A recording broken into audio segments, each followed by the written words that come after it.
Good afternoon. I'm Danielle Schenk in the 1011 Now Alert Center with your weekly consumer safety spotlight. Joining me now is Josh Planos with the Better Business Bureau. How's it going? Hey Danielle, it's going pretty well. Thanks so much for having me. Did you see? What did you think of the new intro that we have? It looked pretty snazzy. It looked like a new graphics package. I felt like I was thrust into the segment, so I think it checked all the boxes I was looking for. Yeah, the swanky new music and everything. As we switch over this week, we're switching over from streaming studio to Alert Center, and you're one of the first people to kind of experience the open and all of these new bells and whistles that we're rolling out. So you're Honored. It felt very urgent. It felt like everything that we were about to say was breaking. So. was super important. Well, that's good because today we're talking about a Nebraskan who got scammed while trying to get a passport. So, Josh, what kind of happened here? Yeah, Danielle, on December 10th, we received a report to BBB Scam Tracker that indicated a Nebraskan lost nearly $200 just trying to get a passport. This is probably going to happen more and more because there's going to be a lot of people with a lot of time on their hands as we get closer to the holiday season. The consumer in question went to www.unitedpassport.com, and that site mimics the official government passport renewal site. It charges users for effectively a free form, right? So this company implies that they're going to submit your renewal directly to the US government, but it only actually sends you a form in yourself. And the company additionally has a cancellation policy that prevents refunds by processing orders in under 24 hours. So you essentially can't get your money back once you've signed up for this form that maybe you didn't know was free in the first place, and then you're out that money. So certainly we want people to be aware that this is going to be happening more and more as a lot of folks over the holidays use that time to create a plan for the upcoming year, right? You want to go on a holiday trip next year, summer trip, you want to travel internationally, you'll need a passport. That is a free process. Now, it's not as fast a process, I think, as a lot of people would hope, but it is something that you don't need to pay for. So, unfortunately, this person learned that the hard way. So, how often does the BBB kind of see scams related to passports or visas? Honestly, quite a bit. I would say that I can think off the top of my head of a handful from Nebraskans alone in 2025. We saw this anytime there's confusion too around government agencies and kind of the status on government agencies and whether they're fully equipped. Certainly with a shutdown, there's a lot of confusion that results from experiences like that. But we have seen at least two from this year specifically about passport renewal going to a company to handle that process because of the confusion that surrounds it. While there are confusing wrinkles, this is never something that you will need to pay for. So certainly anytime somebody's charging you a fee, even if they're allegedly offering some sort of like additional service, like they can expedite the amount of time it takes to get the passport back to you. We see that in a lot of cases, right, where people have a trip in 2 weeks and need to have that passport immediately. It's very unlikely that you're going to get a passport turned around in that amount of time. So people go to corners of the internet that they otherwise wouldn't go. So have a general sense for how long it takes to process these types of efforts, and then also avoid anything that's going to allow you to bypass the line. Typically, those are hallmarks of a scam. And so, what are some of the most common red flags related to scams impersonating government services like these passports? I mean, something that kind of stuck out to me on this website was just the text font. It didn't look government official. Yeah, it does look a little on the bulkier side, I would say. The URL is the most important variable in question. Legitimate government web.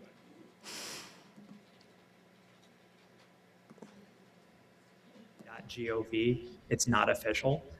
USA.gov, travel.state.gov. If you type those directly into your browser, instead of clicking on search engine ads or links, that is going to be a lot safer of a process.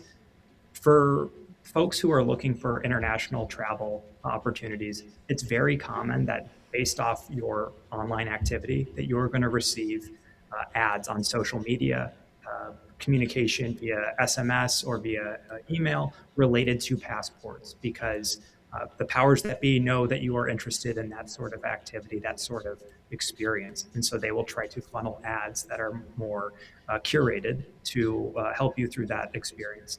In a lot of cases, that's a good thing. But in some cases, this is truly just a company that's trying to profit off of the confusion around what it takes to get a passport. And so you want to make sure you're avoiding those and going through official channels, and beware of some of those sponsored search results too. We've talked about this in the past, probably not for a while, but anytime you just Google search something, the top three-ish results are largely paid for. Scam sites pay a lot of money to appear at the top of search results because it makes them look official when they're not. Right. And so if someone has already paid a scam site, what immediate steps should they be taking? Yeah, so it depends on what it is that you're trying to process, but that government agency wants to know it's being impersonated. They want to get to the bottom of it as quickly as possible. We want to know about it too. So please, go through the official channel to report that experience. The important thing is that you are reporting it, because again, a government form is always free, and no one should be charged to fill out a form that is free. So please report the experience. Scam Tracker is a really good place to do it. It takes 2.5 minutes, and you can be kept completely anonymous when you do it. And so, what are some tips that the BBB has to kind of offer to help people avoid these types of scams? Yeah, I think first and foremost, don't rush the process. Like I said, we hear from folks who are trying to go to, uh, Africa in 2 weeks and don't have a passport. If you are planning an international trip, one of the first things that you need to check is whether you have a passport. You're not going to be able to go otherwise. So, scammers prey on urgency, and anytime you are put under the gun, you are going to make decisions that you otherwise wouldn't. So start the passport renewal process as early as possible, so you're not tempted by some of these expedited services that are all actually just scams. Um, Ensure that you're double and triple checking that url.gov again is going to be the giveaway. That's going to be best practice. Look for disclaimers. Legitimate third-party services clearly state upfront what they provide and what they don't. And if the disclaimer is buried, that's usually a red flag. I would say a good rule of thumb is to verify something isn't a scam before you provide your personal and your payment information. For instance, if you were to look up that this website in question, this unitedpassport.com, whether or not it had been reported in the past as being really scam, you would see that it has. And that is something that is extremely useful for folks at the point at which they're about to either go through with the experience or walk away from it. So that's why it's so important to report. But also, it's a really good thing to work into your general workflow for whether or not you're buying a holiday gift, whether or not you're about to pay to get a new passport. Has this been used in a scam before? We see a lot of times in 2025 that a lot of these things that are kind of confusing and you might be on the fence about have in fact been related to scam activity. Now, are there some seasonal trends or maybe local patterns like here in Nebraska that kind of make certain times of the year maybe a little bit riskier for passport scams? Yeah, I mean, I would say that around the holidays in particular is when we're going to see a lot of government documentation type scams emerge, because there's more time away from work on average for folks to look into these types of experiences. There's seemingly a lot of the advertisements that we get nowadays suggest that you should get ready for the summer, the summer, and have a trip planned for the summer. So I think there's kind of an urgency to create a plan. Certainly, the budgeting process that a lot of folks have seems to, late December, early January is a pretty significant part of that when you're creating a roadmap for yourself, your loved ones, friends to ensure you've got a good travel schedule plan for the upcoming year. But that is, this is really high time for a lot of scam related activity. And sadly, one of those that gets reported to us is folks just simply looking to get their passport renewed. And so you said this was a case that kind of happened recently. Are Nebraskans frequently submitting reports about scams here? Certainly, reports of scams by Nebraskans are up considerably. I would say that this year, actually, and I ran this as of a week ago, uh, reports in 2025 doubled, and that's Wow. just on Scam Tracker. So again, we report on what we know, and what we know is a very small percentage of what is actually being experienced because there's a lot of confusion around how to report, where to report, what's deserving of a report. But the reality is in the data, and the data suggests that scam related activity has never been more prevalent. And I do feel like we've said that more or less every year for at least 3 years. But that is the avalanche that we all face as consumers, is just the expectation that part of being a consumer is fielding requests for people who have ulterior motives or might not be actually who they are presenting themselves as. And Hmm. that's why it's so important to report, is because the need has never been greater to communicate that this is just part of the deal. It's amazing that we have the technology to accomplish so many things, that we seemingly don't have the technology or the means by which to prevent all scam related activity, or to prevent that being a general part of being a consumer in 2025. And I hope in 2026 we can at least stop the trend of fielding the avalanche seemingly every day. Hmm. Yeah, so some bad but good related to that. Bad that scams are up, but good that more people are reporting it, hopefully to the BBB scam tracker, at least one of those locations. Yes, and truly, I can't say enough about those who do report. Um, we talk to people all the time who say, if only I knew now, um, if I only had the information that I do now, I wouldn't have had to go through with that experience. And educational outreach is a huge part of it. Doing segments like this is a huge part of it. Uh, Making it normal to have a conversation about scam prevention is a big part of it. So I do credit a lot of the folks who came forward to report their experience, particularly those who didn't lose any amount of money, because they still found it to be important enough to report to protect someone else from needing to go through it. So this holiday season, we're going to have a lot of time on our hands.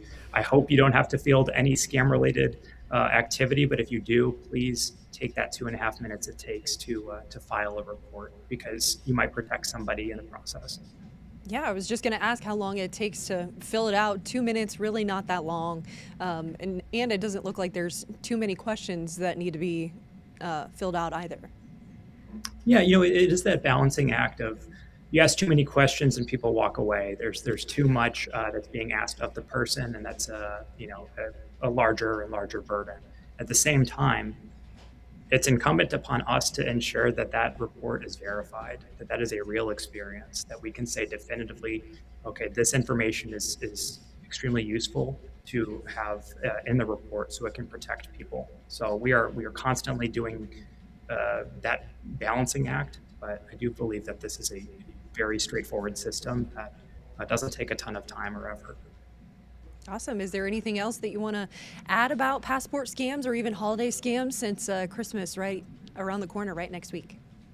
Yeah, I would say I really hope that you've done your holiday shopping by now.